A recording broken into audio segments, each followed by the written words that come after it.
Au nom d'Allah, le tout miséricordieux, le très miséricordieux. Ô hommes, craignez votre Seigneur qui vous a créé d'un seul être, et a créé de celui-ci son épouse, et qui de ces deux-là a fait répandre sur la terre beaucoup d'hommes et de femmes. Craignez Allah au nom duquel vous vous implorez les uns les autres, et craignez de rompre les liens du sang.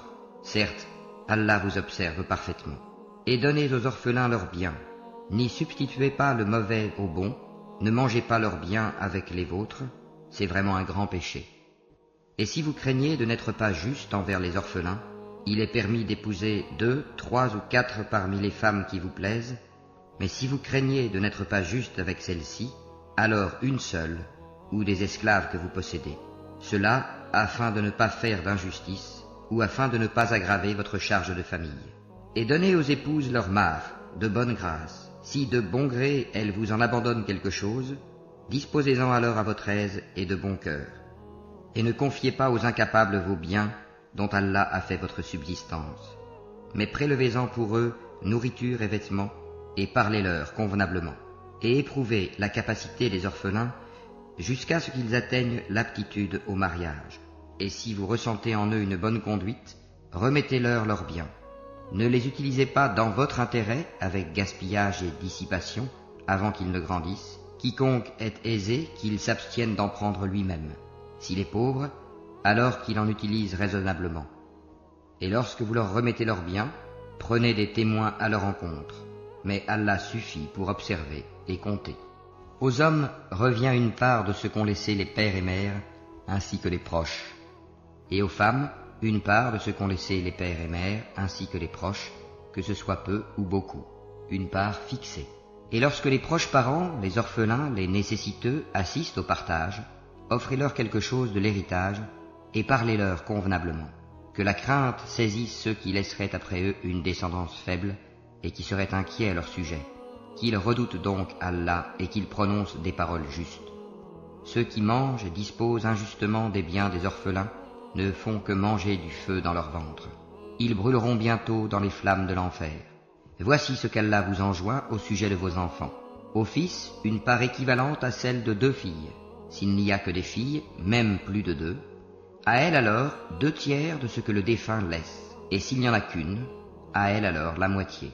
Quant au père et mère du défunt, à chacun d'eux le 6e de ce qu'il laisse, s'il a un enfant. S'il n'a pas d'enfant et que ses pères et mères héritent de lui, à sa mère alors le 1/3.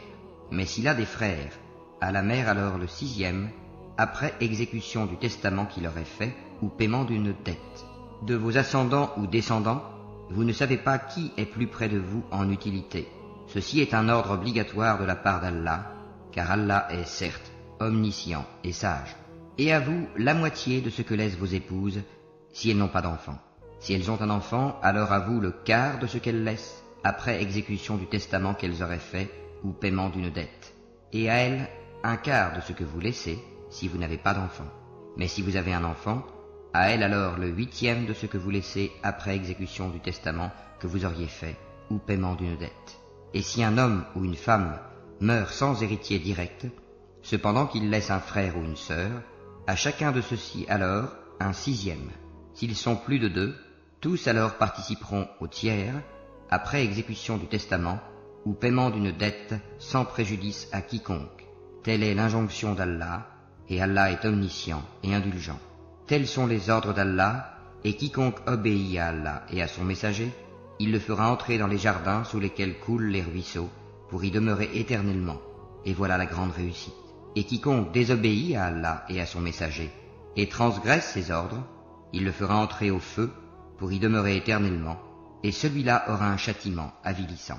Celles de vos femmes qui forniquent, faites témoigner à leur encontre 4 d'entre vous. S'ils témoignent, alors confinez ces femmes dans vos maisons, jusqu'à ce que la mort les rappelle, ou qu'Allah décrète un autre ordre à leur égard. Les 2 d'entre vous qui l'ont commise, la fornication, sévissez contre eux. S'ils se repentent ensuite et se réforment, alors laissez-les en paix. Allah demeure accueillant au repentir et miséricordieux. Allah accueille seulement le repentir de ceux qui font le mal par ignorance et qui aussitôt se repentent. Voilà ceux de qui Allah accueille le repentir. Et Allah est omniscient et sage. Mais l'absolution n'est point destinée à ceux qui font de mauvaises actions jusqu'au moment où la mort se présente à l'un d'eux et qui s'écrie « Certes, je me repens maintenant », non plus pour ceux qui meurent mécréants. Et c'est pour eux que nous avons préparé un châtiment douloureux. Ô les croyants, il ne vous est pas licite d'hériter des femmes contre leur gré. Ne les empêchez pas de se remarier dans le but de leur ravir une partie de ce que vous aviez donné, à moins qu'elles ne viennent à commettre un péché prouvé. Et comportez-vous convenablement envers elles. Si vous avez de l'aversion envers elles durant la vie commune, il se peut que vous ayez de l'aversion pour une chose où Allah a déposé un grand bien. Si vous voulez substituer une épouse à une autre, et que vous ayez donné à l'une un quintard, n'en reprenez rien. Quoi? Le reprendriez-vous par injustice et péché manifeste? Comment oseriez-vous le reprendre après que l'union la plus intime vous ait associés l'un à l'autre, et qu'elles aient obtenu de vous un engagement solennel? Et n'épousez pas les femmes que vos pères ont épousées, exception faite pour le passé. C'est une turpitude, une abomination, et quelle mauvaise conduite. Vous sont interdites vos mères, filles, sœurs, tantes paternelles et tantes maternelles, filles d'un frère et filles d'une sœur, mères qui vous ont allaitées, sœurs de lait, mères de vos femmes, belles-filles sous votre tutelle et issues des femmes avec qui vous avez consommé le mariage. Si le mariage n'a pas été consommé, ceci n'est pas un péché de votre part. Les femmes de vos fils nés de vos reins, de même que deux sœurs réunies, exception faite pour le passé, car vraiment, Allah est pardonneur et miséricordieux. Et parmi les femmes, les dames qui ont un mari, sauf si elles sont vos esclaves en toute propriété, prescription d'Allah sur vous. À part cela, il vous est permis de les rechercher en vous servant de vos biens et en concluant mariage, non en débauché. Puis, de même que vous jouissez d'elles, donnez-leur leur mare comme une chose due. Il n'y a aucun péché contre vous, à ce que vous concluez un accord quelconque entre vous après la fixation du mare, car Allah est certes omniscient et sage. Et quiconque parmi vous n'a pas les moyens pour épouser des femmes libres, non esclaves, croyantes, eh bien, il peut épouser une femme parmi celles de vos esclaves croyantes. Allah connaît mieux votre foi, car vous êtes les uns des autres de la même religion. Et épousez-les avec l'autorisation de leur maître, wali, et donnez-leur un mare convenable. Épousez-les étant vertueuses, et non pas livrées à la débauche, ni ayant des amants clandestins. Si, une fois engagées dans le mariage, elles commettent l'adultère, elles reçoivent la moitié du châtiment qui revient aux femmes libres, non esclaves, mariées. Ceci est autorisé à celui d'entre vous qui craint la débauche, mais ce serait mieux pour vous d'être endurant, et Allah est pardonneur et miséricordieux. Allah veut vous éclairer, vous montrer les voies des hommes d'avant vous, et aussi accueillir votre repentir. Et Allah est omniscient et sage. Et Allah veut accueillir votre repentir, mais ceux qui suivent les passions veulent que vous vous incliniez grandement vers l'erreur comme ils le font. Allah veut vous alléger les obligations, car l'homme a été créé faible. Ô les croyants, que les uns d'entre vous ne mangent pas les biens des autres illégalement, mais qu'il y ait du négoce légal entre vous, par consentement mutuel, et ne vous tuez pas vous-même. Allah en vérité est miséricordieux envers vous. Et quiconque commet cela par excès et par iniquité, nous le jetterons au feu. Voilà qui est facile pour Allah. Si vous évitez les grands péchés qui vous sont interdits, nous effacerons vos méfaits de votre compte, et nous vous ferons entrer dans un endroit honorable, le paradis. Ne convoitez pas ce qu'Allah a attribué aux uns d'entre vous plus qu'aux autres. Aux hommes, la part qu'ils ont acquise, et aux femmes, la part qu'elles ont acquise. Demandez à Allah de sa grâce, car Allah, certes, est omniscient. À tous, nous avons désigné des héritiers pour ce que leur laissent leurs pères et mères, leurs proches parents, et ceux envers qui, de vos propres mains, vous vous êtes engagés. Donnez-leur donc leur part, car Allah, en vérité, est témoin de tout. Les hommes ont autorité sur les femmes en raison des faveurs qu'Allah accorde à ceux-là sur celles-ci, et aussi à cause des dépenses qu'ils font de leurs biens. Les femmes vertueuses sont obéissantes à leur mari et protègent ce qui doit être protégé pendant l'absence de leur époux, avec la protection d'Allah. Et quant à celles dont vous craignez la désobéissance, exhortez-les, éloignez-vous d'elles dans leur lit, et frappez-les. Si elles arrivent à vous obéir, alors ne cherchez plus de voix contre elles, car Allah est certes haut et grand. Si vous craignez le désaccord entre les deux époux, envoyez alors un arbitre de sa famille à lui, et un arbitre de sa famille à elle. Si les deux veulent la réconciliation, Allah rétablira l'entente entre eux. Allah est certes omniscient et parfaitement connaisseur. Adorez Allah et ne lui donnez aucun associé. Agissez avec bonté envers vos pères et mères, les proches, les orphelins, les pauvres, le proche voisin, le voisin lointain, le collègue et le voyageur, et les esclaves en votre possession, car Allah n'aime pas en vérité le présomptueux, l'arrogant. Ceux qui sont avares et ordonnent l'avarice aux autres, et cachent ce qu'Allah leur a donné de par sa grâce, nous avons préparé un châtiment avilissant pour les mécréants. Et ceux qui dépensent leurs biens avec ostentation devant les gens, et ne croient ni en Allah ni au jour dernier, quiconque a le diable pour camarade inséparable, quel mauvais camarade! Qu'auraient-ils à se reprocher s'ils avaient cru en Allah et au jour dernier, et dépensé dans l'obéissance de ce qu'Allah leur a attribué? Allah, d'eux, est omniscient. Certes, Allah ne laisse personne, fût-ce du poids d'un atome. S'il est une bonne action, il la double et accorde une grosse récompense de sa part. Comment seront-ils quand nous ferons venir de chaque communauté un témoin, et que Mohammed nous te ferons venir comme témoin contre ces gens-ci? Ce jour-là, ceux qui n'ont pas cru et ont désobéi aux messagers préféraient que la terre fût nivelée sur eux, et ils ne sauront cacher à Allah aucune parole. Ô les croyants, n'approchez pas de la salate alors que vous êtes ivres, jusqu'à ce que vous compreniez ce que vous dites, et aussi quand vous êtes en état d'impureté, pollué, à moins que vous ne soyez en voyage, jusqu'à ce que vous ayez pris un bain rituel. Si vous êtes malade ou en voyage, ou si l'un de vous revient du lieu où il a fait ses besoins, ou si vous avez touché à des femmes et que vous ne trouviez pas d'eau, alors recourez à une terre pure, et passez-vous-en sur vos visages et sur vos mains. Allah en vérité est indulgent et pardonneur. N'as-tu pas vu, Mohammed, ceux qui ont reçu une partie du livre acheter l'égarement et chercher à ce que vous vous égariez du droit chemin? Allah connaît mieux vos ennemis, et Allah suffit comme protecteur, et Allah suffit comme secoureur. Il en est parmi les Juifs qui détournent les mots de leur sens et disent « Nous avions entendu, mais nous avons désobéi. Écoute, sans qu'il te soit donné d'entendre, et favorise-nous, Rahina, tordant la langue et attaquant la religion. » Si au contraire ils disaient « Nous avons entendu et nous avons obéi, écoute et regarde-nous, ce serait meilleur pour eux et plus droit. » Mais Allah les a maudits à cause de leur mécréance, leur foi est donc bien médiocre. Ô vous à qui on a donné le livre, croyez à ce que nous avons fait descendre, en confirmation de ce que vous aviez déjà, avant que nous effacions des visages et les retournions sens devant derrière, ou que nous les maudissions, comme nous avons maudit les gens du sabbat, car le commandement d'Allah est toujours exécuté. Certes, Allah ne pardonne pas qu'on lui donne quelque associé, à part cela il pardonne à qui il veut, mais quiconque donne à Allah quelque associé commet un énorme péché. N'as-tu pas vu ceux-là qui se déclarent purs? Mais c'est Allah qui purifie qui il veut, et ils ne seront point lésés, fût-ce d'un brin de noyau de date.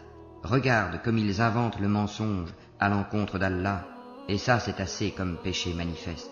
N'as-tu pas vu ceux-là à qui une partie du livre a été donnée, ajouter foi à la magie, Gypte, et au tagout, et dire en faveur de ceux qui ne croient pas, ceux-là sont mieux guidés sur le chemin que ceux qui ont cru?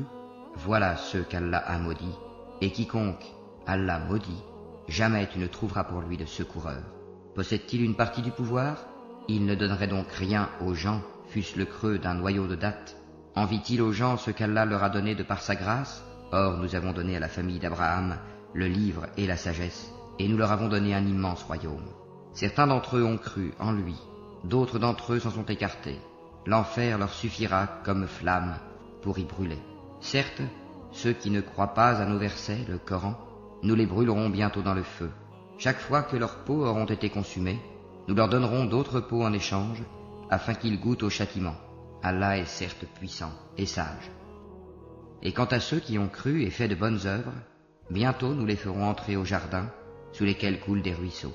Ils y demeureront éternellement, il y aura là pour eux des épouses purifiées, et nous les ferons entrer sous un ombrage épais.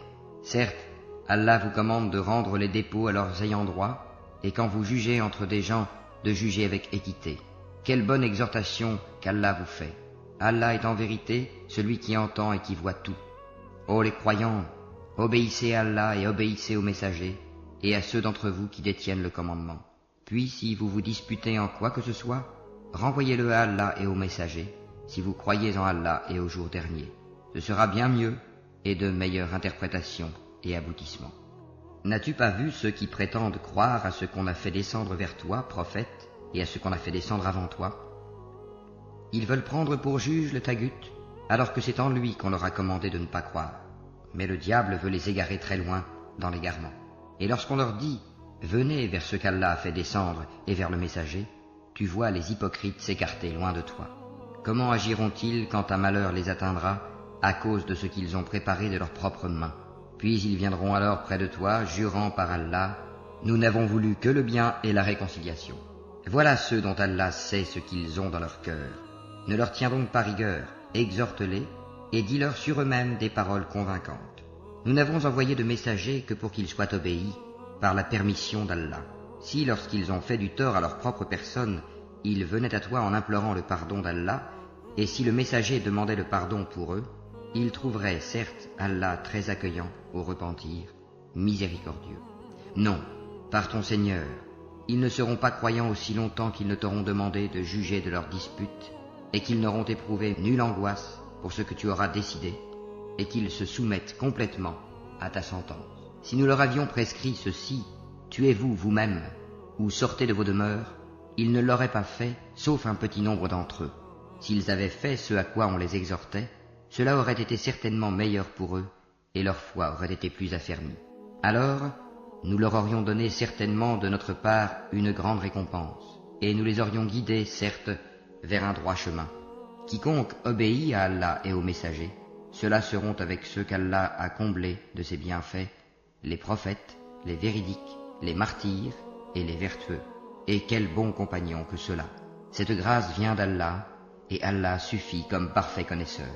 Ô les croyants, prenez vos précautions et partez en expédition par détachement ou en masse. Parmi vous, il y aura certes quelqu'un qui tardera à aller au combat, et qui, si un malheur vous atteint, dira « Certes, Allah m'a fait une faveur en ce que je ne me suis pas trouvé en leur compagnie. » Et si c'est une grâce qui vous atteint de la part d'Allah, il se mettra certes à dire, comme s'il n'y avait aucune affection entre vous, et lui, quel dommage. Si j'avais été avec eux, j'aurais alors acquis un gain énorme. Qu'ils combattent donc dans le sentier d'Allah ceux qui troquent la vie présente contre la vie future.